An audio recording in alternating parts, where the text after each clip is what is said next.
BNP স্থায়ী কমিটির সদস্য আমির খসরু মাহমুদ চৌধুরী বলেছেন, নির্বাচিত সরকারের সাথে কাজ করতে রাশিয়া অপেক্ষা করছে। আর জাপান চায় দেশে গণতান্ত্রিক প্রক্রিয়া ফিরে আসুক।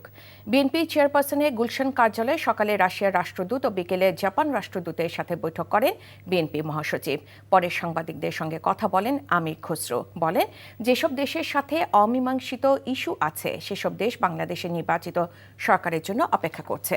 বিভিন্ন দেশের সরকারি বা বেসরকারি পর্যায়ে যারাই আগামীতে বাংলাদেশে বিনিয়োগে আগ্রহী তারা সবাই নির্বাচিত সরকারকে মনে করে অপেক্ষা করছে, কারণ অনেক সিদ্ধান্তই দীর্ঘমেয়াদী। এ সময় খালেদা জিয়ার দেশে ফেরাও ইতিবাচক হিসেবে দেখছে কূটনীতিকরা বলে জানান তিনি। স্বাভাবিকভাবে নির্বাচনের উপর নির্ভর করছে, সবার তো সিদ্ধান্তের ব্যাপার আছে, সেটা বিনিয়োগ হোক, অন্যান্য স্টেক হোল্ডারদের যে সিদ্ধান্তগুলো আছে সেটা তো বাংলাদেশে একটা নির্বাচিত সরকার জন্য সবাই অপেক্ষা করছে। বাংলাদেশে একটি গণতান্ত্রিক অর্ডার ফিরে আসবে, এটাই প্রত্যাশা সকলের। বান্ডেল থাকলে প্রতি সেনমানিতে টাকা বাঁচবে। বিকাশ সেনমানি বান্ডেল কিনে জিতুন প্রতি লেনদেনে।